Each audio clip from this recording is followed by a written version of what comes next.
We begin with late breaking news tonight. The Sequoyah County Sheriff's Office says they're investigating a homicide near Vian. Yeah, Craig and Angela, it was right here in the White House behind me where police say 39-year-old Jessica Stewart was found with a gunshot wound to her head. Over the next couple of days, the weather will be the top story, specifically Tropical Storm Isaac. And here locally, we've also got a lot to talk about. She tried to file a complaint against the city of Taneytown, but local attorneys told her she has no grounds for charges. We begin tonight with an update to the late breaking news from last night. Take a look at the picture here. This man was arrested over the weekend. An orientation for volunteers just got underway here at the local chapter for the Red Cross. But while some are still learning the ropes, others are taking what they've learned and applying it in a real-life disaster. I'm ready for 40s and 50s at this point. I know that sounds cold, but it's just too hot out there. The ability to communicate accurate and timely information is crucial during times of natural disaster or any other emergency for that matter. And this site, located right here at NWAC, makes it that much easier. Well, you could be saving 40% on your grocery bill, at least according to one lady. Yeah, Craig and Angela, it was right here in the White House behind me where police say 39-year-old Jessica Stewart was found with a gunshot wound to her head, laying in the front yard. The suspect, Frankenhauser, is believed to have lived next door in the other White House with the truck parked out front, but it was the lady living in the home behind me here who called police. The entire area was blocked off Sunday morning as SWAT teams searched for the suspect. Neighbors were told to stay inside and traffic was diverted around the neighborhood. But this is not an area that sees action like this very often. We spoke with one man who says he still can't believe this happened on his street. Coming up at 6, much more on this story, including Sergeant Craig Stout with the Fayetteville Police Department. We'll hear from him about the ongoing effort to locate Frankenhauser. Back to you. Hey guys, back in February, a wage garnishment was sent from Washington Regional Medical Center to the Taneytown Water and Sewer Department, but the P.O. box was incorrect and it ended up here at the mayor's office.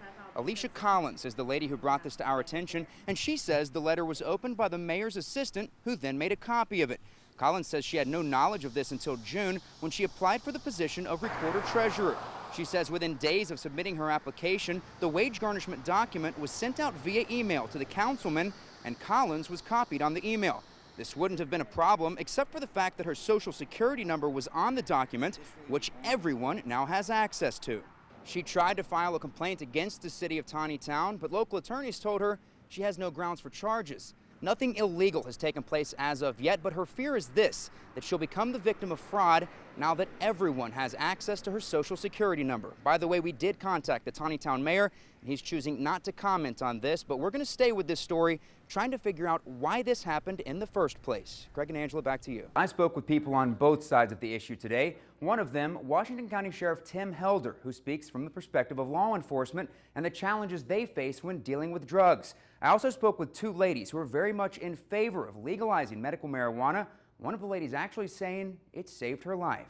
I was very sick with breast cancer. I was diagnosed with stage 3 lymphoma. Two ladies with two very different stories, but both say they survived deadly illnesses with the help of medical marijuana. I couldn't eat, I couldn't keep anything down, and after I smoked it, I was better. I wanted to eat and I could keep food down, and I was on the road to being back to health, and now I'm 21 years in remission now. Would you go so far as to say that marijuana saved your life? Yes, I would, absolutely. There's no doubt in my mind. For Emily Williams, it was chemotherapy that caused the problems. Blinding headache, extreme pain, extreme nausea, basically incapacitated. She was given numerous medications, but nothing worked. Finally, a friend brought her some marijuana. Within 15 minutes of using it, all the nausea went away, the headache went away, the pain went away. But it is illegal, and some fear it would be abused if it's legalized. People saying that they're growing their own or getting their own for medicinal use when in fact they're importing it, exporting it, selling it for illegal use for people that aren't sick. I also spoke with Ryan Denham, who is spearheading the effort to get the issue put on the November ballot. We will hear from him and other people who feel very strongly about this issue in a special report on Sunday night at 10 o'clock. On Friday afternoon, 2-year-old Jonah Chronister was left in a car for more than 2 hours while his great-grandparents went inside a local Walmart to do some shopping. The temperature outside was roughly 100 degrees, and when they returned to the car, Jonah was dead. Reports suggest this was simply an accident, but the investigation continues and charges could be filed in the coming days. In the meantime, A funeral is being planned, and Jonah's church family is helping out. There's nothing worse than seeing a small casket at a service. Very, very sad. And what we're doing is just taking a terrible situation and trying to make the best out of that. Reverend Gary Thomas says the tragic death of Jonah Chronister is taking its toll on everyone. There were a variety of emotions, as I'm sure there were for most people. I was very sad. I was devastated that we could not have perhaps done more for this child at an earlier time. This is the church nursery where the 2-year-old spent much of his time. Jonah was a happy baby.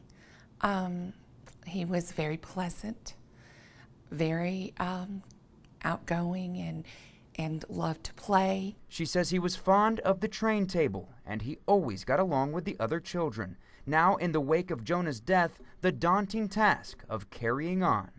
We just feel like our job, as it was to minister to Jonah when he was here, is to now minister to the family, to the children who are left behind, to his mother. And honestly, that's what we're trying to do, is to just share the love of Jesus as best we can, even in hard times. An account has been set up to help with funeral expenses, and church employees say it's the least they can do. A life cut short is a terrible, terrible waste. And this is a very sad, tragic situation. And we're just taking it from where it is and trying to help this family at this point. We will actually interact with the funeral process, the funeral home, and try to help provide a nice service as a last tribute to Jonah.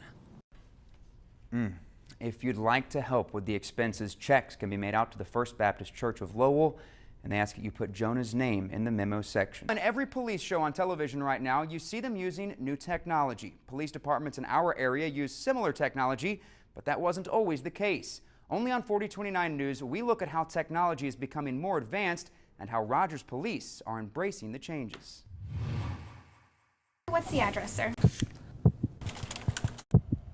We'll have an officer en route. It's a risky job anywhere you go, but as technology evolves, police officers are becoming safer. And Rogers has always tried to be, I think, cutting edge and on the forefront of the technology. The technology, like with everything, it helps increase officer safety. It gives us more knowledge when we're going into the situation. It changes the game. We're having to update our equipment both out of necessity and out of desire to make operations more fluid and more seamless.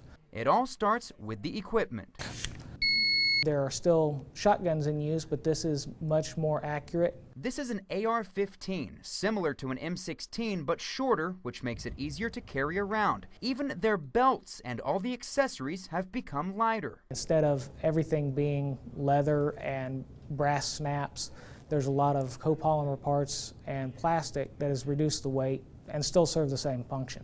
The vehicles and everything in them have also changed over the years. This department recently switched to where we're purchasing Tahoes, and that's going to be what we're going to be using for the future, both out of need and desire. It's more comfortable for the officers, there's more room, it's a safer vehicle. And it's a smarter vehicle. This computer, which can be found in every unit, is the vital link between the officers and dispatch. All right, sir, we'll have an officer en route.